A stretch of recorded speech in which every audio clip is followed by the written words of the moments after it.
Good day, everyone. I am Jessica Biasero from BS Ed Mathematics 1, and I'm discussing to you about physical development, cognitive development, and socio-emotional development of both late childhood and late adolescence. So let's start with the late childhood or the intermediate schoolers. And its three aspects: the physical, cognitive, and socio-emotional development.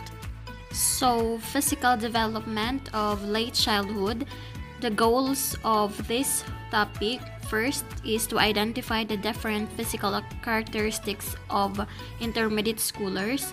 Second, discuss ways and practices which will aid children in successfully developing physically. The last one is design a simple exercise program appropriate for intermediate children. Late childhood is generally defined as ages 9 to 12. Others may call this stage as physical changes during this stage is fairly unpredictable among children in this age group. Intermediate schoolers have more control over their bodies than they have when they were in primary school. They become more active and have greater liberty to choose the hobbies or sports that they want to get involved in. Children in their late childhood stage always seem to be in hurry. They get so busy with their schoolworks, interacting with friends, exploring other possible activities, but this period of physical development seems to take on a leisurely pace. This may also be the stage when puberty begins. Puberty is the period in which the body undergoes physical changes and becomes capable of sexual production. Early puberty. On the average, girls are generally as much as 2 years ahead of boys in terms of physical maturity. Puberty may begin early, budding breast for girls, which is the initial sign of puberty. Some girls may also start with their menstrual period as early as 8 and some as late as 13. Puberty changes starts when the brain triggers the production of sex hormones. Insecurities. At this stage, children may become very concerned about their physical appearance. Girls especially may become concerned about their weight and decide to eat less. Boys may become aware of their stature and muscle size and strength. Let's come now to implication to children, education, and parenting. Here are some considerations for self-care provider, teachers, and parents. First, provide sample opportunities at home and in school for physical exercises and sports. Encourage children to participate in varied worthwhile activities until they are able to discover ones they are interested in. Develop a strong emotional attachment with your children so as to address any insecurities and social concerns. Since children at this age have more control over their eating, provide them with healthier food choices. Let's come now to the second aspect, which is the cognitive development of late childhood. The goals of this topic is to first examine the cognitive characteristics of intermediate school children. Second, discuss important factors that affect the cognitive development of intermediate school children. The last one is to enumerate ways on how teachers can promote creativity in the learning environment, learning activities, and instructional materials. Since children in this stage are already in their late childhood, rapid development of mental skills is evident. Reasoning and logical thinking are still very limited, but with the proper guidance and nurturance from parents, teachers, and the rest of the community, these children can easily succeed in their intellectual endeavors. Let's come now to initial cognitive characteristics. Intermediate school children greatly enjoy the cognitive abilities that they can now utilize more effective as compared to their thinking skills during their primary years. Their ability to use logic and reasoning gives them chances to think about what they want and how to get it. They now become very interested in talking about the future or even their potential careers. They are even capable of understanding concepts without having direct hands-on experiences. Reading development. Children in this stage is marked by a wide application of word attack. They are no longer into fairy tales and magic type of stories, but are more interested in longer and more complex reading materials. In attention, their span of attention is dependent on how much is required by the given task. In terms of schoolworks, older children can concentrate and focus more for a long period of hours, especially if they are highly interested in what they are doing.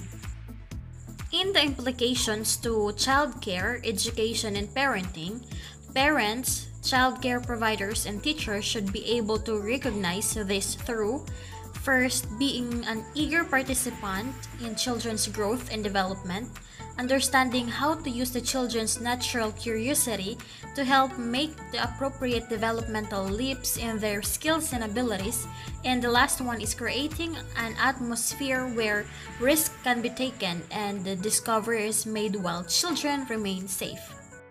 Let's come now to the last aspect, which is the socio-emotional development of late childhood. The goals of this topic is to first identify the socio-emotional characteristics of children in their late childhood stage. Second, determine the qualities of the family life that affect old children development, including changes in family interactions. The last one is interview a parent regarding their child's socio-emotional development.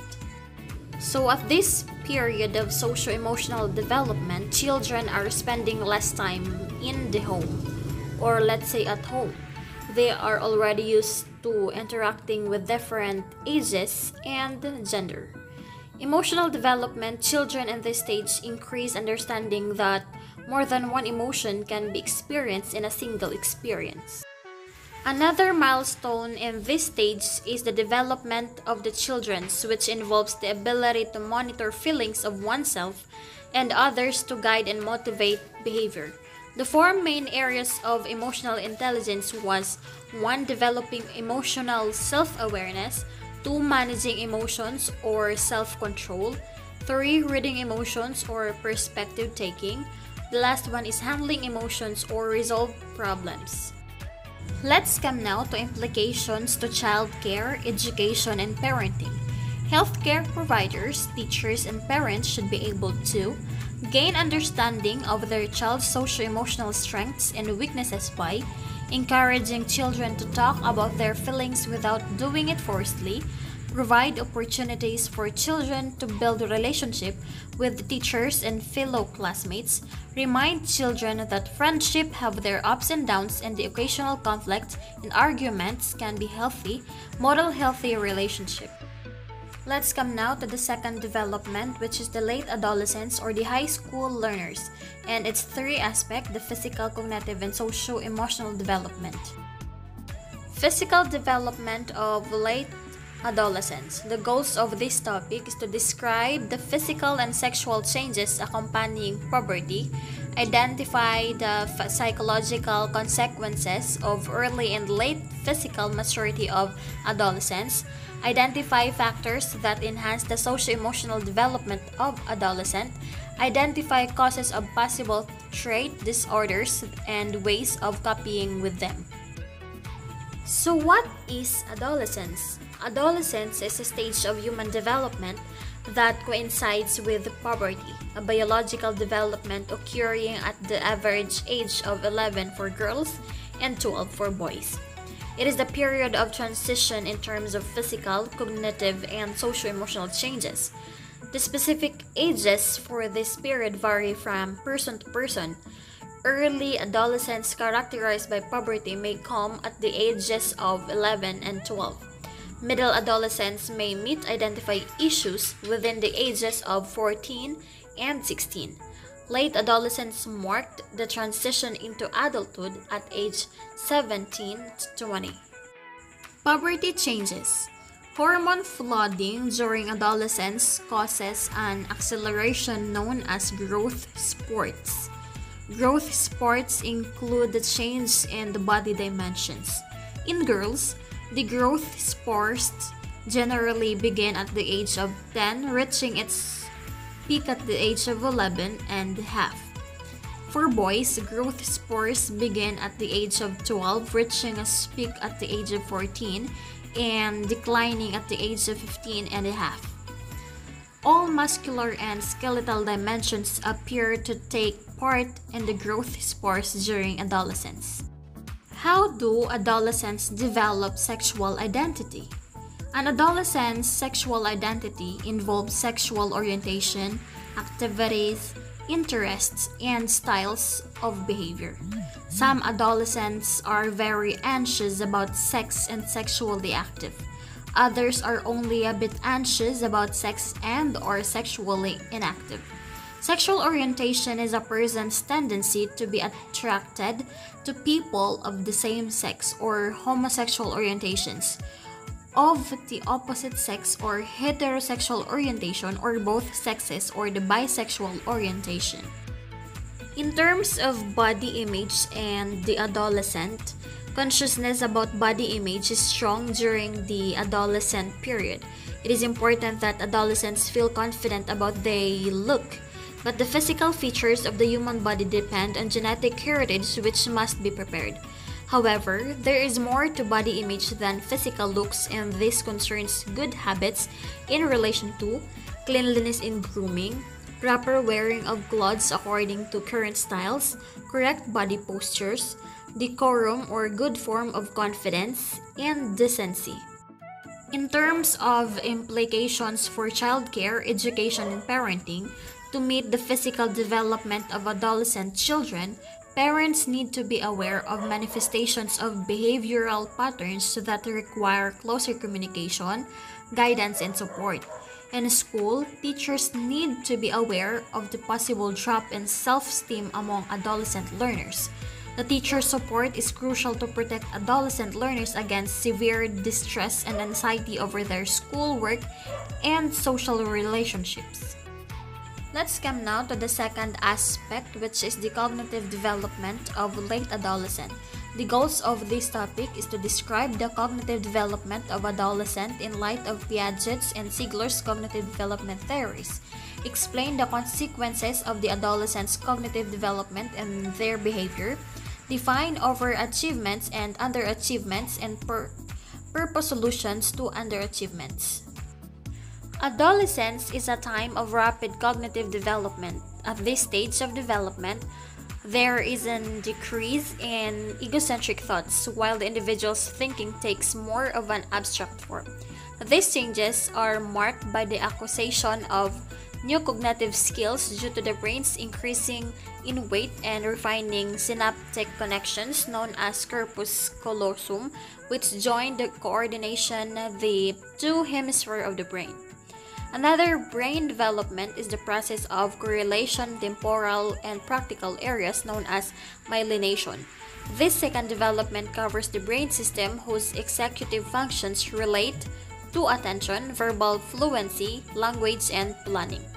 Thereupon, adolescents may show speed in information processing coupled with the greater awareness and control and acquired knowledge base, a more efficient kind of thinking compared with that of child. Complexity by way of considering longer-term implications and possibilities beyond the here and now. Increased volume of information processing coupled with longer memory span. In terms of metacognition is the ability to identify one's own thinking processes and strategies inclusive of perception, memory, understanding, application, analysis, assessment, and innovation. Another important development is the ability of the adolescent for information processing. Information theories, Robert Ziegler sees a sequential acquisition of specific knowledge and strategies for problem solving. He observes the quality of information processes that faces tasks at hand through strategies and rules. The behavior and adolescent cognitive growth. There are behavioral tendencies which may accompany cognitive growth during adolescence. These are egocentrism. This is the adolescent's tendency to think too much of themselves while being too sensitive to social acceptance of their appearance, actions, feelings, and ideas. Idealism, this refers to imagining the far-fetched and less ideal situations at home, in school, and in society. Third, increased argumentativeness. Teens enjoy learning through the use of group dynamics, including role play, discussion, debate, and drama.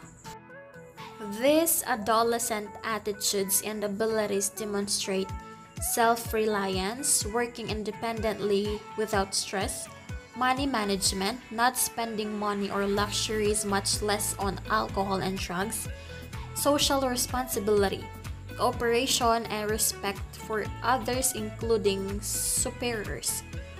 Mature work orientation, provide or private in work and quality of work. Personal responsibility, assuming tasks independently and competitively. Positive attitude to work as a gainful work is seen as a gainful and wholesome activity and not burden. Implications to adolescent care, education, and parenting. Parents and teachers must be able to recognize the cognitive development paths among adolescents and create situations that will foster higher thinking skills through active at home, allowing more independence, activities in schools that allows participation, developed reading skills. Let's come now to the last aspect, which is the socio-emotional development of late adolescence. The goals of this topic is to describe the socio-emotional changes in adolescents, describe how self-image develops among teens, discuss causes and solutions to socio-emotional problems of teenagers. During adolescence, the teen develops social cognitive in the context of family structure, the school, the community, and media. In the classroom, the teachers has the mandate for creating a positive learning environment while facilitating the students' sound moral judgment. Human emotions. Emotions are commonly known as human feelings that are manifested by varied conscious or unconscious moods. A more accurate description is that it is a subjective reaction to internal or external stimulus that involves physical change, action, or appraisal. The unique patterns of emotions are event that is strong or important, psychological changes in heart pulse rate, brain activity, hormone levels, and body temperature. Readiness for action, often described as fight or flight, dependence of the emotions on how the stimulus is appraised or interpreted. The positive and negative emotions. Positive emotions like interest and joy motivate the individuals to continue his or her behavior. Negative emotions may cause withdrawal from what may be perceived as bad or dangerous. For Charles Darwin, there are 6 basic emotions, namely interest, joy or happiness, sadness, anger, disgust, and fear. Other scientists expand the list to include love, pride, hope, gratitude, compassion, jealous, and anxiety. Social emotions. Social emotions start to emerge as early as the toddler years, 15 to 24 months, comprises by such feelings as envy, embarrassment, shame, guilt, and pride. Observable emotions during these years may not be accurate, but they can be a problem if not controlled. Girls are more skilled in regulating emotions, but they are more likely than boys to be anxious and twice as likely to be depressed. Adolescent girls are more likely than boys to have both negative and positive interactions with family and friends. Adolescents especially feel stress usually from relationships with parents, friends, sweethearts, also from pressure of schoolwork. Thus, adolescents are stereotyped as moody and negative, poor emotion control, An important lesson of high school teachers is you should not simply dismiss emotional negativity as a normal phase, but should address the needs of teenagers who are chronically unhappy or moody. The adolescent and social media. Adolescents have the highest rates of use of video games, texting, social networking through Facebook and portable gadgets for music, mobile communication, and virtual reality games. Findings indicate that electronic communication negativity affects adolescent social development. Girls are particularly vulnerable to online socializing, while boys socializing in internet cafes lower their academic work and achievements. Socially insecure teens become victims rather than beneficiaries of the modern gadgets innovations of the digital age. The implications to adolescent care, education, and parenting. The overall implications is that emotional skills influence the adolescent learner's success in work class. Learners who are able to regulate their emotions tend to be happier, better liked, and better to pay attention and learn. The teacher plays a most important role in promoting positive changes for the adolescent promoting. The teacher and the school can conduct interventions to assist the youths with the focus on risky and inappropriate behavior while promoting positive development among adolescents.